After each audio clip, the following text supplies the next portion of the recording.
Just one television वकला की आवाज़। और हमारी ख्वाहिश होती है कि हम उन मामलात को डिस्कस करें, उन मसाइल को डिस्कस करें जो जनरल पब्लिक के मसाइल हैं। और आज हमारा जो टॉपिक है वो बड़ा इंपॉर्टेंट है और हमारे गेस्ट जो हैं वो उससे भी ज़्यादा इंपॉर्टेंट है। नफ़ीर मलिक साहब प्रिंसिपल हैं कायदे आज़म लॉ कॉलेज के, सुप्रीम कोर्ट के सीनियर एडवोकेट हैं और पाकिस्तान में और पाकिस्तान से बाहर हज़ार इनके स्टूडेंट्स हैं। आज जो मसला हम जस्ट वन टेलीविज़न पे डिस्कस करने जा रहे हैं वो बहुत इम्पॉर्टेंट है। जब हमें कोई मसाइल का सामना करना पड़ता है, हमारा प्रॉब्लम होता है, वो पाकिस्तान या पाकिस्तान से बाहर हम किसी जगह पे मौजूद हैं, वो ये है कि अपनी उस मसले को हमने हल के लिए जो पहला कदम उठाना है उस स्टेप का नाम FIR है। FIR फर्स्ट इंफॉर्मेशन रिपोर्ट जो है उसको दर्ज कैसे करवाना है, उसके दर्ज करवाने में प्रॉब्लम्स क्या आते हैं, और अगर हम उन प्रॉब्लम्स का हल ना निकाल सकें, हमें पुलिस वाले तंग करें, को पैसे शैसे मांगें, वकला बाज का ज़्यादा पैसे मांगते हैं, तो the best person to know is somebody who is author of so many legal books, law books, who is an authority, Nafeer Malik साहब। सर बहुत शुक्रिया, thank you very much for your time. सबसे पहले मुझे ये बताएं कि ये FIR है क्या, just to make a common person understand कि what actually this FIR is. Thank you very much, Ilmas. First of all, congratulations. Absolutely नया आइडिया है जस्ट वन टीवी, और मैं आपको और आपके हवाले से आपकी टीम को कॉन्ग्रेचुलेट करना चाह रहा हूँ। और डेफिनेटली मैंने तो अभी देखा है इसका जिस तरह से आप लोग काम कर रहे हैं, ये पब्लिक एट लार्ज के लिए, अवाम उन्नास के लिए ना सिर्फ बेनिफिशियल होगा बल्कि इसमें बहुत से मसाइल जो समाजी या माशरती या लीगल इश्यूज़ हैं। इशू सर आवाम की हैं, लेकिन डिस्कस करने वाले वकला हैं। मेरा ख्याल ये है कि हम वकला जो हैं, चूँकि हम आवाम और मसाइल के दरमियान रहते हैं, उनको अच्छे तरीके से समझते हैं और शायद बेहतर तरीके से जो हमारे एंकर बैठे हुए और एनालिस्ट बैठे हैं उनसे बेहतर तरीके से प्रेजेंट कर सकते हैं। बिल्कुल, मैं पूरी तरह से आपसे मुत्तफिक हूँ जहाँ तक आपकी इस बात का ताल्लुक़ है। FIR या पर्चा जिसको हम आम ज़बान में कहते हैं जी, जब भी कोई जुर्म किस हो जाता है, खुदा न खास्ता किसी घर में कोई डकैती हो गई है, चोरी हो गई है, मार कुटाई हो गई है, खुदा न खास्ता मर्डर हो गया, तो जो पहला स्टेप है फौजदारी मुकदमात का वो FIR से होता है। एक आम तासुर गलतुल आम अलमास साहब वो ये है कि FIR सिर्फ वही दर्ज करवा सकता है जिसके ख़िलाफ़ कोई जुर्म हुआ है। ये परसेप्शन या तासुर या इंफॉर्मेशन ये एब्सोल्युटली गलत है। अच्छा, दिस इज़ वेरी इंपॉर्टेंट कि कोई भी शख्स जो है वो जहाँ पे जुर्म होता देखे वो उसको रिपोर्ट कर सकते हैं। कोई भी पाकिस्तानी सिटीज़न, इसको सिंपल कर लेते हैं, इसकी एग्ज़ाम्पल ले लेते हैं। एक शख्स है वो गुलबर्ग में रहता है और वो समझता है कि मेरे साथ वाली 8 कनाल की कोठी में जाली पेप्सी बन रही है, राइट, तो he can go to the officer in charge of a police station, SHO के पास वो जाएगा, वो एप्लीकेशन देगा और वो लॉ के तहत, और वो सेक्शन 154 है ज़ाब्ता फौजदारी का, वो पाबंद है कि वो FIR दर्ज करे। लेकिन ये तो थ्योरेटिकल और किताबी बातें हो गई। सर प्रैक्टिकली वो लोग FIR दर्ज नहीं करते। वजह क्या है सर उसकी? वजह ये है कि लाहौर में और बाकी सारे शहरों में उनको रिपोर्ट करना होता है कि इस महीने मेरे इलाके में कितने जुर्म हुए। हाँ, okay, this is the reason कि वो अपने जराइम जो हैं अपने इलाके में कम शो करने के लिए आपकी FIR दर्ज नहीं करता। ठीक है जी। अगर एक SHO जो है वो महीने में कहेगा जी मेरे हल्के में, मेरे इलाके में 100 डकैतियाँ हो गई हैं, 10 मोटरसाइकिल चोरी हो गए हैं, 20 जो है वो कारें चोरी हो गई हैं, तो वो तो उसका DSP या SP या SSP वो तो उसको मुअत्तल कर देगा। सो वो अपनी उस स्टैटिस्टिक्स को कम करने के लिए वो FIR को दर्ज नहीं करते। उसका बेहतरीन जो तरीक़ेकार है, इसके मुख्तलिफ ऑप्शंस हैं और मैं कोशिश करता हूँ कि बड़े सिंपल वर्ड्स में वो ऑप्शन बताएं। राइट, FIR एक कागज़ पे दरख्वास्त लिख के तमाम फैक्ट्स, किसी लॉ शॉ लिखने की ज़रूरत नहीं और किसी लॉयर की ज़रूरत नहीं। आपने जो बेसिक हकायक हैं वो उस एप्लीकेशन में लिखे हैं। बाखिदमत जनाब SHO साहब उर्दू में आराम से सारे लिख के तो आप थाने में चले जाइए। अब वो थाने का माहौल ऐसा है कि मैं और आप जाएंगे तो हमें प्रोटोकॉल और मिल जाएगा, लेकिन एक आम सिटीज़न जाएगा तो वो उसको 2 घंटे तो बाहर मोहर जो धूप में बैठाए। निशा वो पैसों से प्रोटोकॉल वो भी तो ले सकते, राइट। उस एफआईआर की वो एक फ़ोटोकॉपी कराए और थाने में एक मुहर्रर होता है, उनका समझ लिए क्लर्क, उसे ये कह दे कि इसको आप रिसीव कर लें।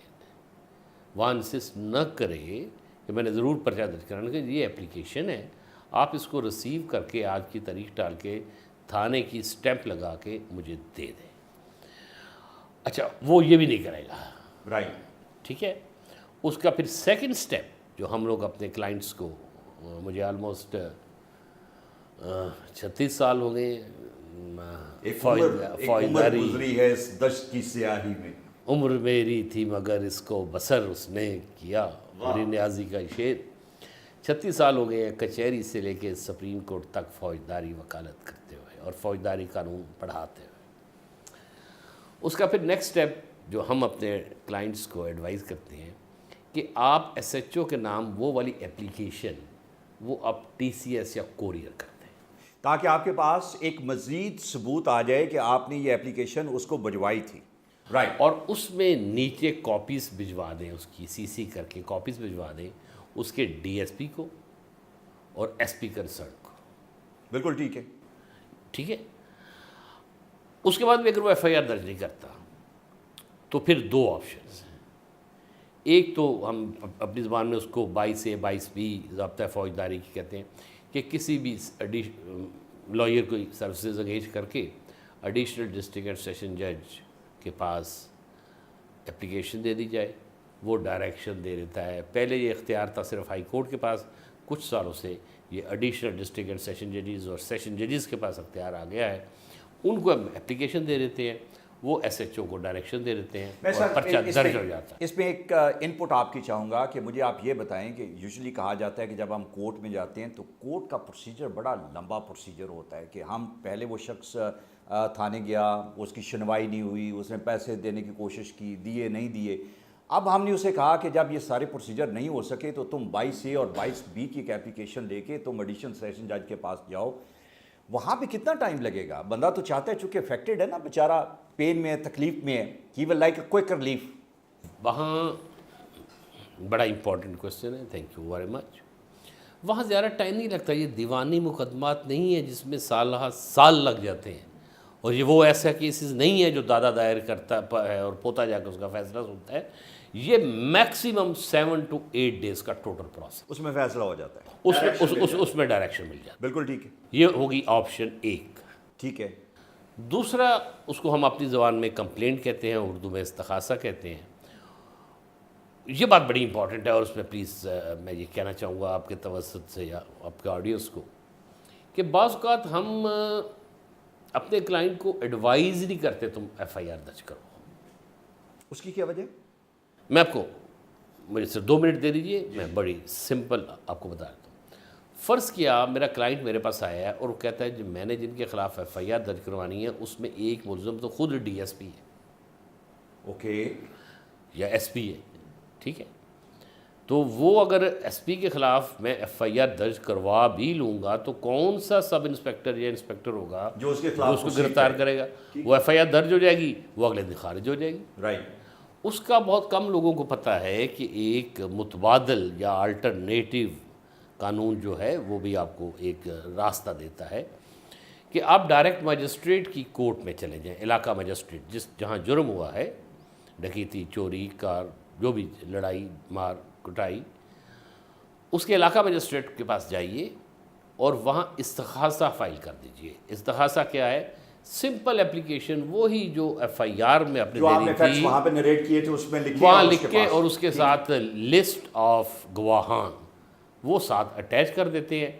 तो ये बाईपास हो जाता है पुलिस का सारा सिस्टम, और वो उसमें पहले दिन ही लॉ कहता है जिस दिन आप दायर करेंगे, एट वंस के वर्ड्स यूज़ हुए हैं, पहले दिन ही वो 2 गवाहों को मजिस्ट्रेट साहब जो है उनकी शहादत को, एविडेंस को, गवाही को रिकॉर्ड कर लेते हैं, और अगर कोई जुर्म बज़ाहिर बनता हो तो वो उसी दिन ही समन्स या वारंट भिजवा देते हैं, तो वो मुलज़मान शुरू हो जाते हैं और यहीं से केस शुरू हो जाता है। अच्छा, that's a fast forward That is procedure fast actually. forward. It's a very informative. Last में आपसे एक पूछना चाहूँगा, जो पाकिस्तान से बाहर लोग हैं और यहाँ पे कोई उनकी प्रॉपर्टी, लोगों की यहाँ पे प्रॉपर्टीज मौजूद हैं और उनकी प्रॉपर्टीज़ पे जब कब्जा किया जाता है तो ये जुर्म है और क्रिमिनल एक्ट है, वहाँ से बैठे भी वो FIR दर्ज करवा सकते हैं?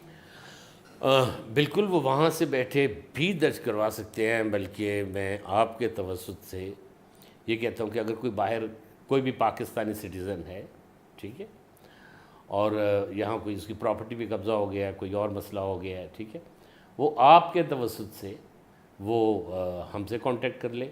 कायदे आज़म लॉ कॉलेज में भी एक फ्री लीगल एड सेल है, आपके पास अपना भी हमारी फ्री बड़ी लीगल एड कोशिश है, सेल हमारी सर बड़ी कोशिश है कि हम जितने बाहर लोग बैठे और उनके जो मसाइल हैं, शाउट फॉर जस्टिस, ये जो हमारा प्रोग्राम है कि वहाँ पे ना सिर्फ हम उनको एजुकेट करें बल्कि उनके मसाइल को भी हल करें। नाज़रीन, what a wonderful program it was very informative, general public के लिए, लॉ के स्टूडेंट के लिए, वकला के लिए, कि आपके मसाइल बाज़ अपनी जगह पे हैं लेकिन सोल्यूशन भी पहाड़ नज़र आता है आपका, कैसे चढ़ेंगे, कैसे उन मसाइल को हल करेंगे। लेकिन नफ़ीर मलिक साहब ने अपने तजर्बे से, अपने एक्सपीरियंस से आपको सारे रास्ते बताए, ट्रेडिशनल रास्ता जो था वो बताया, उसको किस तरीके से अगले वाले स्टेप पे किया जा सकता है, और आज तो उन्होंने एक आपको फास्ट फॉरवर्ड तरीका भी बताया। पाकिस्तान से बाहर जो लोग बैठे हैं उनको भी बताया कि आपके मसाइल जो मौजूद हैं उनका सलूशन हमारे साथ रहें, राब्ता करें तो मौजूद है। Just one television, seeking your solution and helping you to find legal solution. Thank you.